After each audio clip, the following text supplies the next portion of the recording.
DSC preparation కి మిగిలిన తక్కువ సమయాన్ని డిఎస్సి 2024 యాప్ లేదా DSC2024.com తో జాబ్ ని సాధించండి. యుద్ధ మేఘాలు కమ్ముకున్న వేళ భారతదేశం తీసుకుంటున్న నిర్ణయాలు, చేసుకుంటున్న ఒప్పందాలు, ప్రపంచ దేశాల నుంచి వస్తున్న మద్దతు పాకిస్తాన్ కంటి మీద కునుకు లేకుండా చేస్తోంది.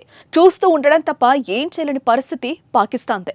ఇటీవల రాఫెల్ మరైన్ ఫైటర్ల కోసం ఫ్రాన్స్ తో ఒప్పందం కుదరగా తాజాగా భారత్ కు 1100 కోట్ల విలువైన సైనిక సామగ్రిని పంపించేందుకు అమెరికా ఆమోదం తెలిపింది. అమెరికా రక్షణ శాఖ పెంటగాన్ పరిధిలోని డిఫెన్స్ సెక్యూరిటీ కోఆపరేషన్ ఏజెన్సీ ఇందుకు అనుమతులు మంజూరు చేసింది.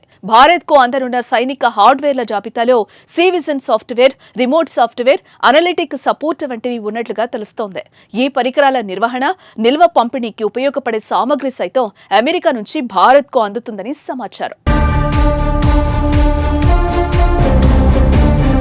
ఈ సైనిక సామగ్రిని వర్జీనియాలోని హెర్నడాన్ ప్రాంతంలో ఉన్న హ్యాక్ i360 కంపెనీ భారత్ కు సప్లై చేయనుంది. అమెరికా అందిస్తున్న సైనిక సామగ్రితో భారత నౌకాదళం మరింత పటిష్టం కానుంది. భవిష్యత్తులో వచ్చే ముప్పులను ధీటుగా ఎదుర్కొనే శక్తి లభిస్తుందని డిఫెన్స్ సెక్యూరిటీ కోఆపరేషన్ ఏజెన్సీ ప్రకటించింది. అమెరికాకు భారత్ ముఖ్యమైన రక్షణ రంగ భాగస్వామి అని, ఇరు దేశాల మధ్య వ్యూహాత్మక భాగస్వామ్య సంబంధాలు ఉన్నట్టు ప్రకటించిన డిఫెన్స్ సెక్యూరిటీ కోఆపరేషన్ ఏజెన్సీ భారత భద్రతను బలోపేతం చేసేందుకు అవసరమైన సహకారాన్ని అందించే అంశానికి అమెరికా కట్టుబడి ఉందని వివరించింది. అయితే దీనిపై భారత ప్రభుత్వ వర్గాలు ఇంకా ప్రకటన చేయాల్సి ఉంది. ఏప్రిల్ 28న 26 రాఫెల్ మరైన్ యుద్ధ విమానాల కోసం భారత్, ఫ్రాన్స్ మధ్య డీల్ కుదిరింది.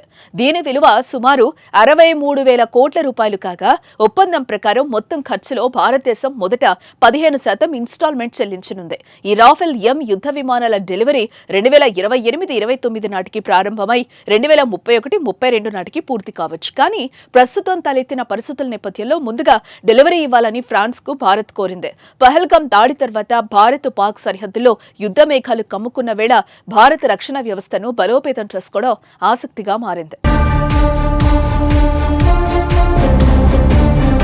మరోవైపు ఉగ్రవాదంపై భారత్ చేస్తున్న పోరుకు అమెరికా మద్దతు పలికింది. భారత రక్షణ మంత్రి రాజ్నాథ్ సింగ్ కు అమెరికా డిఫెన్స్ సెక్రటరీ పీట్ హెగ్జేత్ గురువారం ఫోన్ చేసి పహల్గాంలో అమాయక పౌరులను చంపడంపై ఆయన తీవ్ర ఆవేదన వ్యక్తం చేశారు. భారతదేశం తనను తాను రక్షించుకునే హక్కును అమెరికా ఎప్పుడూ మద్దతిస్తుందని కార్యదర్శి హెగ్జేత్ అన్నారు.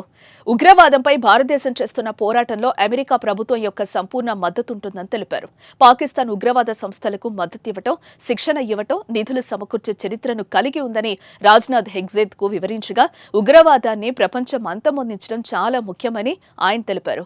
ఇలా అమెరికాతో రష్యా, యూకే, ఫ్రాన్స్ వంటి దిగ్గజ దేశాల నుంచి భారత్ కు మద్దతు లభిస్తోంది. పహల్గాం దాడిని భారత ప్రభుత్వం చాలా సీరియస్ గా తీసుకుంది.